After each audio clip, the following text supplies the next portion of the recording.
Hay un lugar donde las luces no llegan, donde los nombres no se mencionan, donde las multitudes no aplauden. Ese es el lugar del anonimato, y es misteriosamente el taller donde los hijos de Dios son pulidos, son perfeccionados. Dios, el gran maestro, prefiere trabajar en el silencio, en lo invisible, en lo que parece olvidado. A lo largo de la historia bíblica, encontramos un patrón que se repite una y otra vez. Antes de elevar a alguien al escenario de su propósito, Dios lo esconde. Dios no lo rechaza. Dios lo siembra. Así como alguien que entierra una semilla, no para perderla, sino para verla germinar en el momento exacto. Hablemos de José, el que tenía sueños peculiares.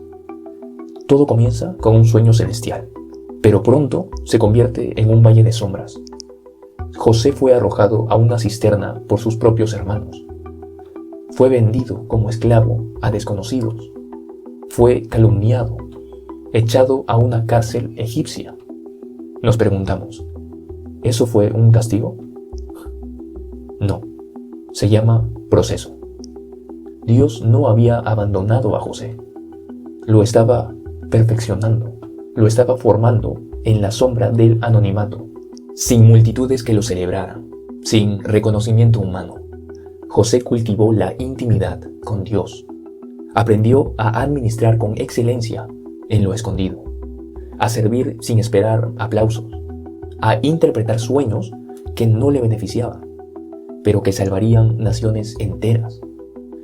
Cuando finalmente se sentó en el trono de Egipto, no lo hizo como aquel joven orgulloso de la túnica de colores. Era un hombre transformado, maduro, paciente, quebrantado, y por eso digno de reinar. Por otro lado, tenemos a otro hombre, tenemos a Moisés. Moisés fue criado entre mármoles y coronas, hijo adoptivo de la hija de Faraón. Tenía poder, conocimiento, posición. Humanamente hablando, estaba listo para liderar, pero no para Dios. El llamado celestial no se mide en títulos ni en palacios, sino en obediencia, en humildad, con corazón dispuesto. Lo que parecía una huida desesperada, porque sabemos que Moisés tuvo que huir, fue en realidad un encuentro divino. Pero durante 40 años Moisés pastoreó ovejas. ¿Dónde? En la sequedad de Madián, lejos de todo lo conocido, allí en el desierto. Allí no se oían los cánticos egipcios, se escuchaba el viento del desierto. Pero ese silencio que vivió Moisés, fue el espacio exacto donde aprendió a escuchar el susurro de Dios. En esta tierra árida, Moisés fue despojado del ego, fue revestido de compasión. Moisés descubrió que liderar al pueblo de Dios requería más que fuerza, requería dependencia total del Altísimo. Tampoco nos olvidemos de David. David fue ungido con aceite, pero no coronado. Recibió la promesa de que sería rey, pero volvió al redil. David, el pastor convertido en rey, no corrió al trono, sino al campo. A los ojos humanos, nada cambió. Seguía con los pies polvorientos, la ropa impregnada de lana, pero en lo secreto, el cielo celebraba. Ya había un rey en Israel. Mientras otros buscaban honor, David afinaba su arpa, afinaba su alma. Cuando las fieras amenazaban, asaltaban su rebaño, no retrocedía. Cada oso vencido era una lección en valentía. Cada león abatido era un ensayo para una batalla mayor. Así, cuando Goliat rugió frente a Israel, David no tembló. No era un improvisado, era un guerrero formado entre ovejas y oraciones. El gigante no cayó por la fuerza del brazo, sino por la fuerza de una fe cultivada lejos del escenario. Debemos también recordar a Samuel, aquel que ungió a David. En aquellos días escaseaba la palabra del Señor, y mientras el cielo guardaba silencio, un niño trapeaba los suelos del templo.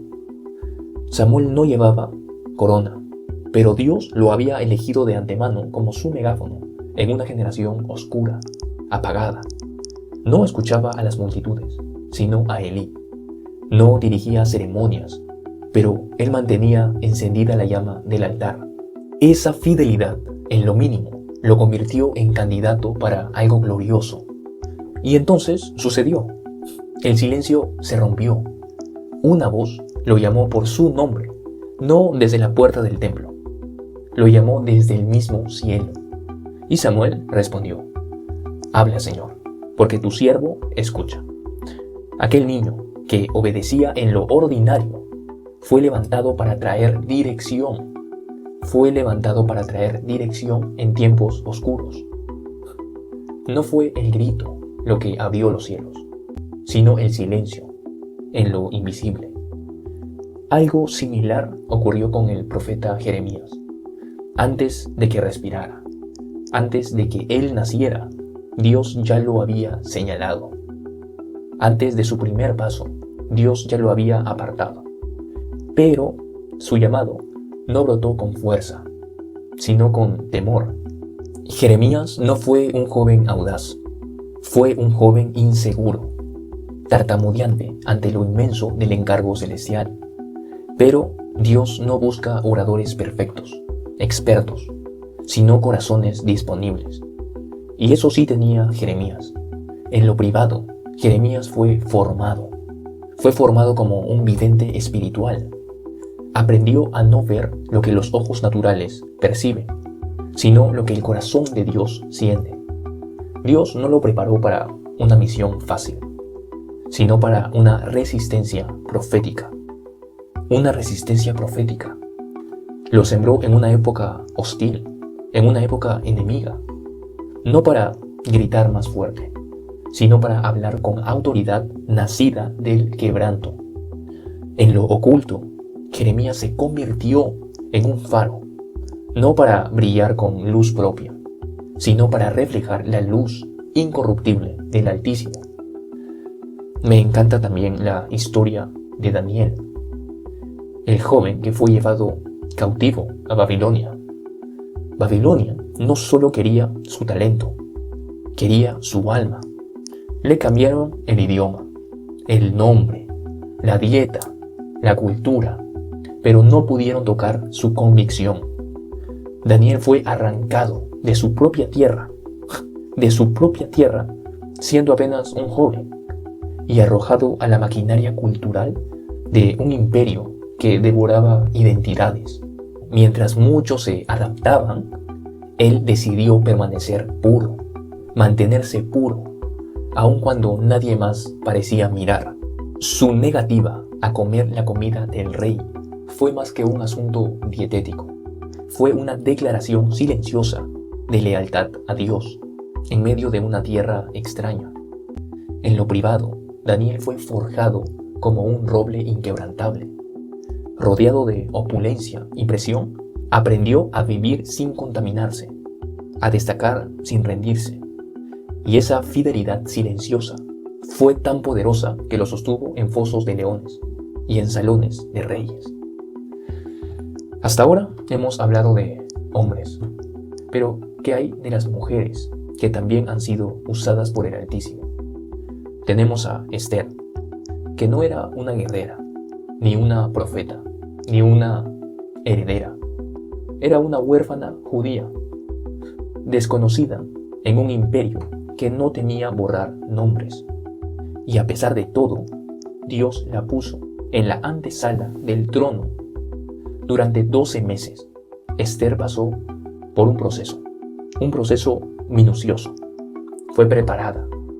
A los ojos humanos era solo una candidata más para agradar al rey, pero a los ojos de Dios era una pieza crucial en su plan eterno de salvación. Cada baño de mirra, cada perfume aplicado, cada día en el anonimato, era un proceso divino en su llamado. Cuando llegó su momento, habló. Y no habló como alguien que tuviera miedo a morir, sino como quien ya había muerto a sí misma, para obedecer a un propósito mayor, más elevado. Ella misma dijo: si perezco, que perezca. Su valor no nació en el palacio, sino en la intimidad de una preparación escondida, no visible. Ya en el Nuevo Testamento tenemos a un joven llamado Timoteo. Antes de que Timoteo sea conocido por las iglesias, él mismo fue instruido por su abuela y su madre. Su formación no fue espectacular, pero sí fue sólida. La formación de Timoteo sí fue sólida. No se dio en montes altos, ni en visiones celestiales, sino en tardes con las Escrituras, abrazando una fe heredada. Lo que el mundo habría pasado por alto, Dios atesoró. En la sencillez de su hogar, Timoteo fue enseñado a amar las Escrituras, a caminar con integridad, a sostenerse en la verdad, sin show, sin púlpito, sin micrófono. Cuando Pablo lo escogió como colaborador, lo hizo porque vio en este joven raíces profundas, y esas raíces, regadas por la constancia maternal y la unción discreta del Espíritu Santo, lo sostendrían como mensajero en tiempos difíciles. Y no podemos dejar de lado a Pablo, porque aunque no se hable mucho de esto, Pablo también tuvo su tiempo en el desierto. Sabemos que todo inició con una luz cegadora. Todo inició con esa luz. Luego una voz desde el cielo. Después Pablo cae al suelo. Y entonces Pablo fue transformado en silencio. El hombre que derribaba iglesias fue derribado por la gracia, pero no fue lanzado de inmediato al escenario. Tras su encuentro con el Cristo mismo, Pablo no empezó a predicar de inmediato. Fue llevado a Arabia, un lugar desértico y desconocido, donde el antiguo Saulo fue desconstruido y el nuevo Pablo fue edificado. Allí, en Arabia, lejos del ruido, lejos de la fama, Dios le dio nuevos ojos. ¿Para qué? Para que pudiera ver la gracia, la cruz, el propósito eterno. Ese retiro no fue pérdida, fue construcción, porque el mensaje que sacudiría sinagogas y ciudades enteras primero tuvo que arder en su propio corazón, en lo secreto,